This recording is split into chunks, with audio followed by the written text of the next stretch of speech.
direto do canal de entrevistas e BHBC, e agora vamos falar sobre a relação de pais e filhos. Muitos pais se perguntam o que nós fizemos de errado.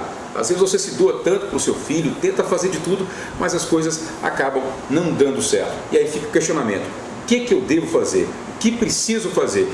E para esclarecer sobre esses questionamentos, estamos aqui com o casal pais de gêmeos e facilitadores de constelações familiares.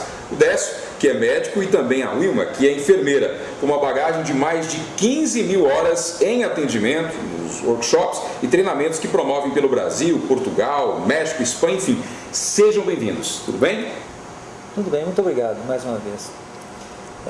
Bom, esse é um questionamento importante. Nós, como pais também, muitas vezes nos preocupamos em dar o melhor para os nossos filhos. E o que acontece com frequência é que muitos pais nos procuram dizendo exatamente isso que você disse. Poxa, eu fiz tudo pelos meus filhos, eu dei o melhor que eu podia e eles não estão indo bem. E aí eles simplesmente não entendem o que mais é que eles precisam fazer para que as coisas funcionem. Então, muitas vezes, o que nós podemos observar ao longo de anos de trabalho, a nossa experiência, e também como pais de crianças, que nós agora temos 18, né? E é que para um bom relacionamento entre pais e filhos, nós temos que olhar para outras coisas além do que simplesmente o nosso amor por eles. A abordagem com a qual nós trabalhamos, que é uma filosofia aplicada, que veio da Alemanha e foi desenvolvida por um ex-padre católico, o Bert Hellinger, durante muitos anos de experiência e prática com várias formas de ajuda e terapia, etc., mostrou que nos relacionamentos humanos existem 3 leis essenciais que precisam ser atendidas para que esses relacionamentos deem certo. Ou seja, cada grupo humano, não importa se nós estamos falando aqui de uma família, de uma empresa, de uma escola, onde é que existam pessoas, onde é que existe um grupo, essas 3 leis atuam. E quais são elas? A primeira é uma necessidade de equilíbrio no dar e receber. Isso é muito importante, por exemplo, no relacionamento de casal, né? A segunda é um respeito pelo direito de pertencimento de cada pessoa que pertence a esse núcleo familiar. E a terceira é uma necessidade de ordem hierárquica dentro desse grupo. Na família, essa ordem hierárquica é dada pela ordem de entrada no sistema familiar. Por exemplo, os pais vêm primeiro do que os filhos, então existe um degrau hierárquico natural entre pais e filhos. Depois os filhos crescem, também eles têm filhos, então nós temos avós, pais e netos. E essa é uma hierarquia natural, né? Pelo menos em princípio, essa hierarquia deveria fluir com naturalidade, porém às vezes ela é perturbada, porque, por exemplo, por amor, uma criança quer fazer algo em relação aos seus pais. Vamos dar um exemplo bem concreto, porque no nosso caso especialmente isso é uma coisa que pessoalmente nos ajudou e foi inclusive que nos trouxe até essa abordagem desde o início. Quando eu procurei esse trabalho junto com ela, há 14 anos atrás, nós procuramos isso por causa de uma dificuldade que nós tínhamos com o nosso filho.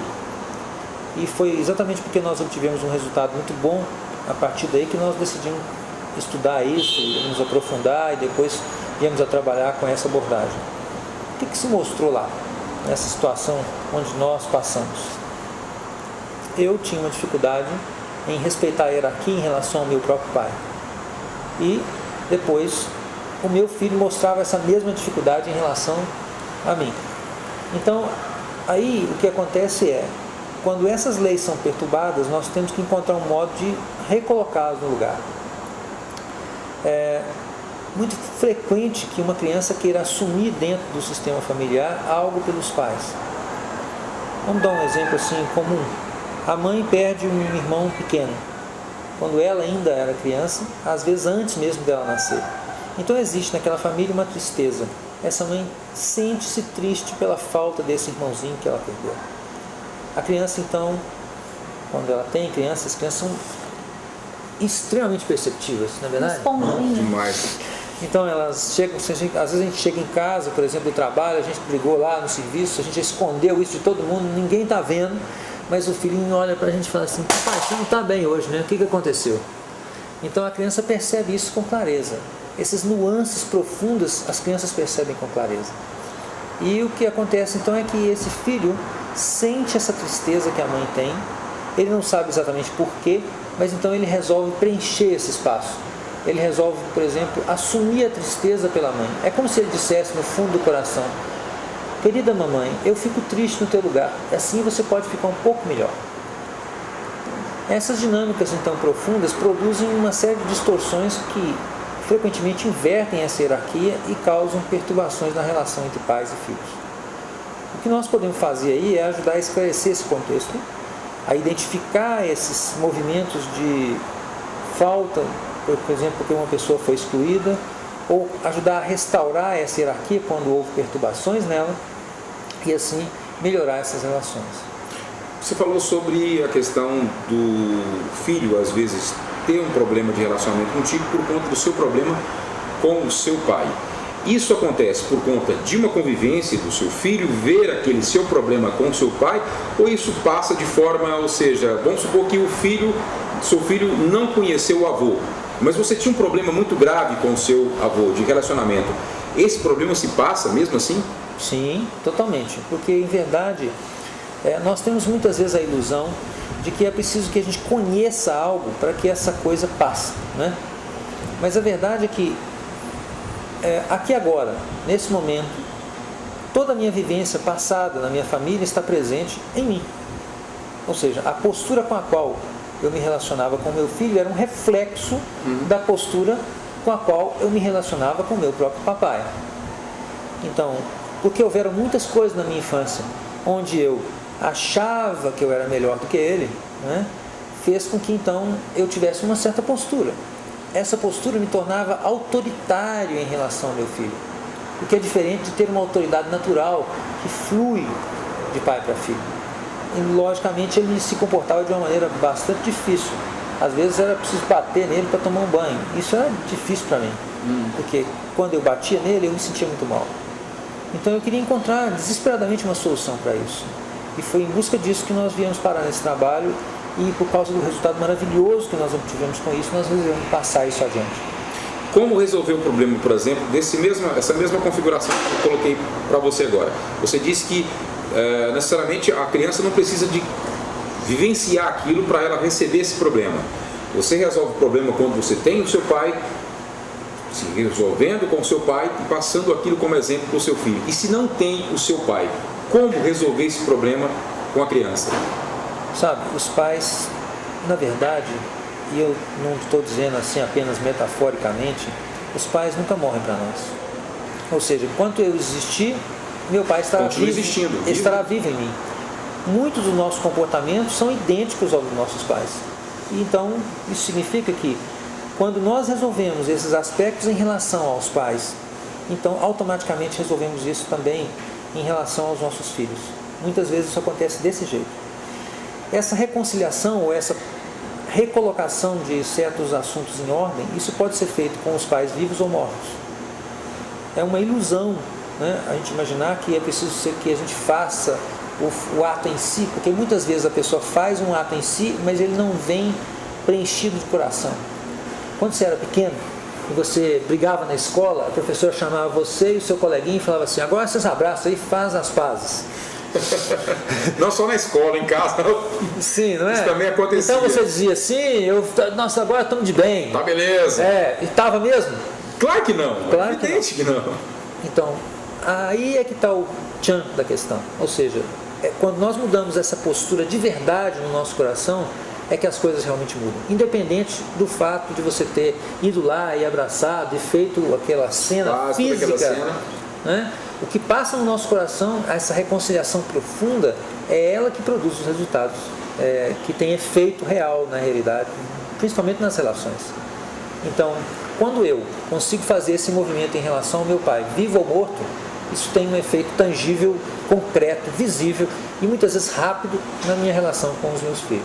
Aí essa desautorização que há entre os pais, por exemplo, você autoriza e a mãe desautoriza. E se não há essa harmonização, que reflexos pode ter na vida desse adulto futuramente? Isso ele pode levar isso para os próprios filhos? Já estou falando adiante, ele vai ter isso como exemplo em casa? Frequentemente. Essa é uma dinâmica, por exemplo, comum em crianças que vão mal na escola. também é uma dinâmica comum entre adultos que também puxam as crianças para dentro de coisas que têm a ver com o relacionamento de casal deles. Por exemplo, tomam as crianças e perguntam: o que você acha que eu devo fazer com a sua mãe? Eu devo separar ou eu não devo? Eu devo fazer isso, eu devo fazer aquilo? Então a criança se sente importante, ela é chamada a uma instância onde ela na verdade não tem poder, e isso também tem um impacto na relação de casal dessa criança mais tarde. Quase sempre crianças que se meteram muito no relacionamento dos pais, ou que foram chamadas a situações de ambiguidade, onde um pai dizia uma coisa e o outro dizia outra, tem dificuldade de estabelecer um relacionamento de casal de maneira equilibrada, harmônica, boa, que seja, que preencha, né, que seja feliz. Dentro dessa questão de harmonização aí, entre o casal, qual que é o reflexo, por exemplo, de descontrole demais, de muita briga do casal para aquele filho? O filho que cresce, ou seja, vendo não a desautorização de um de outro, mas da briga do casal, a briga doméstica, e o filho cresce vendo aquele tipo de comportamento entre os pais. Ele vai levar isso para o casamento dele futuramente? É uma pergunta importante, porque isso acontece com frequência, né? Então, o que ocorre?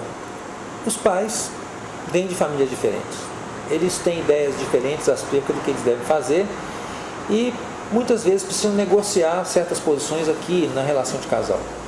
Essa negociação às vezes toma um viés um pouco acalorado e torna-se uma briga mesmo, uma discussão. E só é problema se a criança se intromete dentro desse nível aqui, porque aqui existe um degrau hierárquico. Ou seja, aquilo que se resolve aqui, né, não tem a ver com aquilo que a criança tem que enfrentar, porque ela não tem poder de decisão. São eles que têm que estabelecer o que são as regras e como é que vão funcionar as coisas aqui. Desse modo, quando a criança penetra dentro desse âmbito, se ela o faz, ela só vai colher tempestade. A solução para a criança é ela não se meter nessa discussão, deixar isso com os pais. Não importa como eles resolvam, isso é irrelevante para a criança na verdade. Quando as crianças conseguem fazer isso, e é possível fazê-lo, então elas estão livres. Mas quando elas criticam, quando elas querem consertar isso, quando elas se intrometem cheias de amor e querem encontrar uma solução para isso, o efeito é, elas não encontram uma solução e ainda se veem chamuscadas com isso, porque se veem envolvidas e mais tarde tendem a repetir esse comportamento no próprio relacionamento delas. Os pais normalmente dispensam a mesma criação, assim pelo menos, em regra, para os 3, 4, 5 filhos. Mas sempre vai ter aquele filho que ele às vezes não vai bem na escola, ou às vezes profissionalmente nunca vai se dar bem, e aí fica aquelas coisas dos pais se martirizando. Onde foi que eu errei? Dei a mesma criação para aqueles filhos. Por que essa diferença de comportamento deles? Bom, o êxito na vida, né, eu posso dizer assim de uma maneira geral, ele é dependente do grau em que nós respeitamos os nossos pais e aprendemos deles. E somos gratos, né? Então, se nós temos um bom relacionamento com os pais, e aqui por bom eu quero dizer um relacionamento respeitoso e amoroso, no qual o amor dos pais, tudo que eles nos oferecem, flui para dentro de nós e é transformado em atos concretos na realidade do cotidiano, então geralmente as coisas vão muito bem para nós. Aqueles filhos que não conseguem fazer isso, então geralmente vão mal. Então, por que isso acontece? Aí existe uma miríade de possibilidades. Isso no trabalho, quando a gente vai fazer um aconselhamento, uma constelação familiar, fica muito visível, né? As crianças que desrespeitam os pais vão mal. Aquelas que respeitam e tomam amorosamente o que lhes foi dado, geralmente vão muito bem. Existem muitas dinâmicas, entretanto, que levam um filho a ir contra essa ordem hierárquica essencial. Muitas vezes porque dentro da família existem pessoas que foram excluídas antes e que essa criança se sente convidada a substituir naquela família essa pessoa que foi excluída. Ela assume sem perceber as dores de uma outra pessoa e quer colocar as coisas novamente no lugar a partir desse momento. Na verdade, eu gostaria de acrescentar algo. A gente poderia resumir assim: o filho que concorda mais com os pais e com o destino dos pais, do jeito que foi, do jeito que é, esse filho normalmente ele tem mais chances de ter êxito na vida. Então, aquele que concorda e aquele que tem mais gratidão pelos pais e pela vida de uma maneira geral, esse tem mais da vida, ou seja, ele tem mais êxito também, por sua vez. Em relação aos filhos que acabam se envolvendo com drogas, que é um problema hoje muito presente na família, como trabalhar esse problema?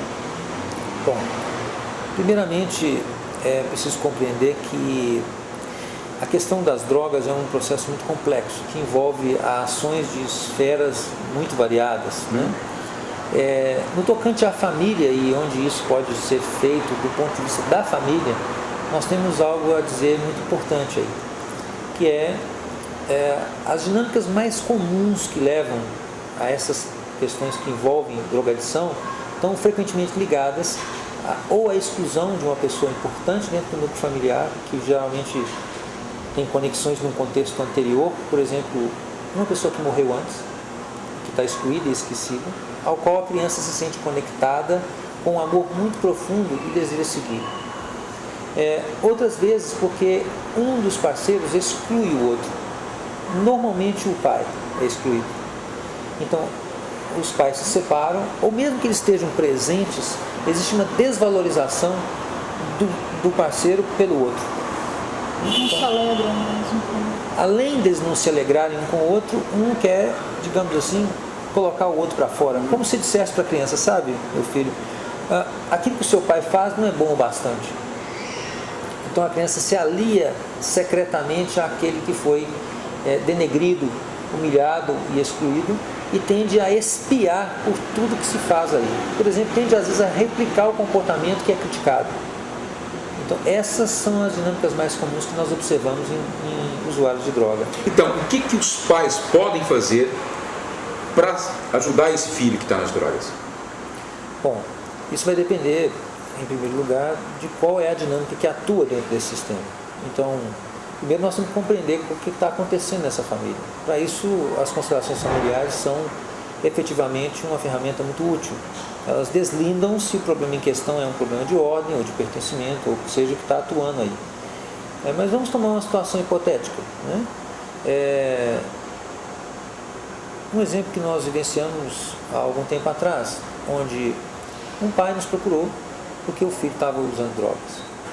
E o que a constelação efetivamente revelou é que o pai desse homem, o pai do pai, o avô então, era um homem muito severo.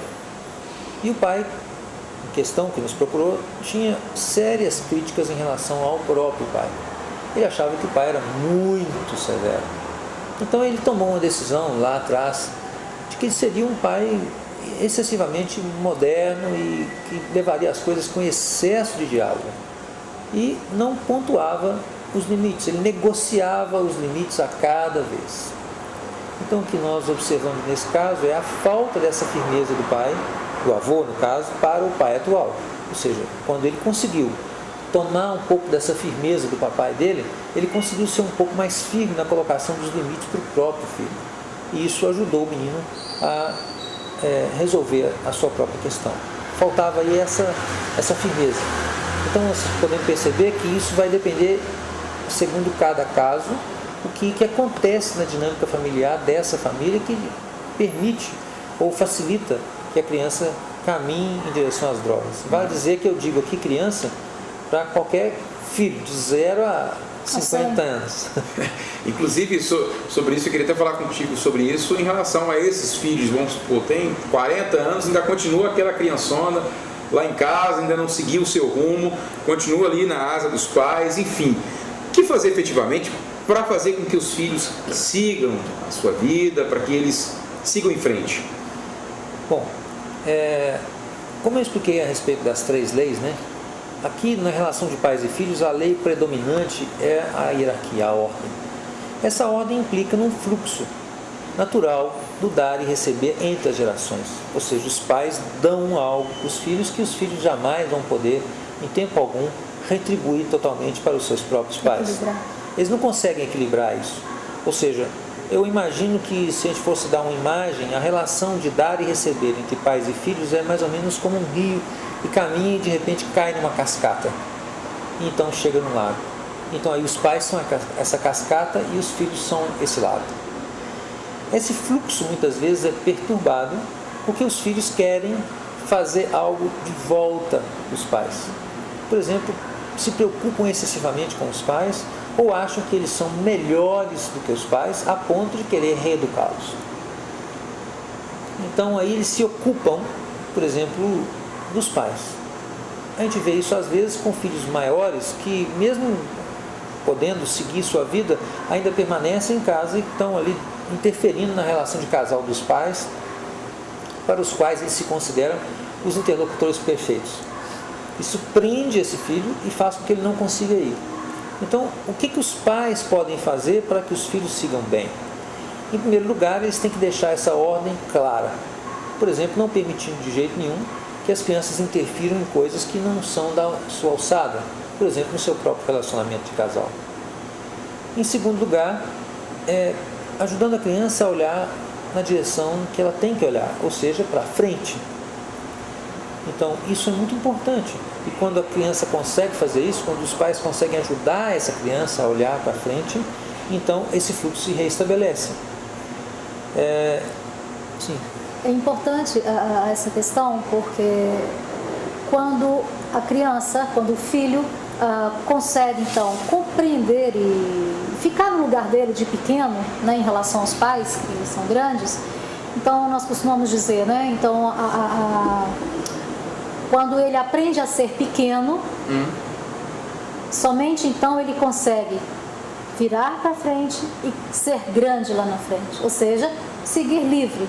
Então, para que ele consiga seguir a vida dele como grande, primeiro ele precisa ser pequeno, ou seja, respeitar essa questão da ordem aqui.